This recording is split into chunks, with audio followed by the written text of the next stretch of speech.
প্রিয় সহকর্মীবৃন্দ, আপনাদের সাথে শীঘ্রই ইনশাল্লাহ দেশের মাটিতে ইনশাল্লাহ দেখা হবে।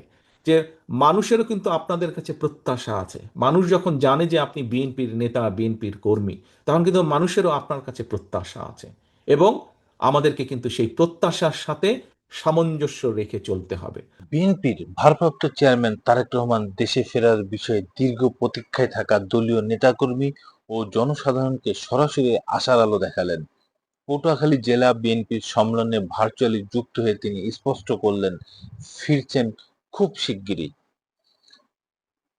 এক ভার্চুয়াল সম্মেলনে তারেক রহমান আশা প্রকাশ করে জানান, খুব শিগগিরই দেশে ফিরবেন। তারেক রহমানের এই বার্তায় দলীয় নেতাকর্মীদের মধ্যে নতুন করে উৎসাহ উদ্দীপনার সঞ্চার হয়েছে। নিজের বক্তব্য তিনি বর্তমান রাজনৈতিক বাস্তবতায় বিএনপিকে দেশের সবচেয়ে বড় রাজনৈতিক শক্তি হিসেবে উল্লেখ করেন। তারেক বলেন, বড় দল মানেই বড় দায়িত্ব, বেশি ত্যাগ। গণতন্ত্র যখনই হুমকির মুখে পড়েছে, বিএনপি তখনই রাজপথে নেমেছে। সেই ঐতিহাসিক ঐতিহ্যকে সামনে রেখে দলকে আরো সংগঠিত করা হচ্ছে। তিনি জোর দিয়ে বলেন, দেশের গণতান্ত্রিক ভিত্তি মজবুত করতে বিএনপিকে অগ্রণী ভূমিকা পালন করতে হবে। মতভেদ থাকলেও আলোচনার মাধ্যমে সমাধানেই দলের পথ খোঁজার অঙ্গীকার ব্যক্ত করেন তিনি।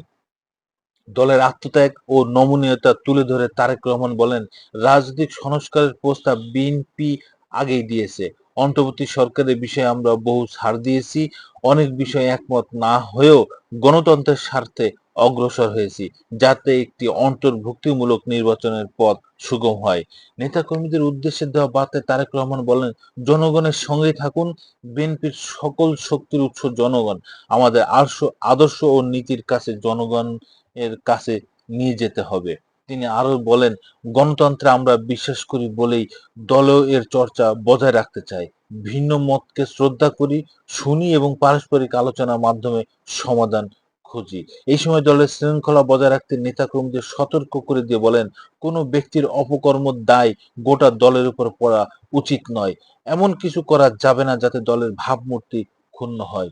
জনগণের সঙ্গে সম্পর্ক অটুট রাখা এবং তাদের আশা আকাঙ্ক্ষা অনুসরণ করাই হবে বিএনপির মূল দায়িত্ব। তারেক রহমান শেষ দিকে যে বলেন, জনগণের ভোটাধিকার রক্ষায় সবাইকে সজাগ থাকতে হবে, যেন কেউ এই অধিকার হরণ বা ষড়যন্ত্রের মাধ্যমে দুর্বল করতে না পারে।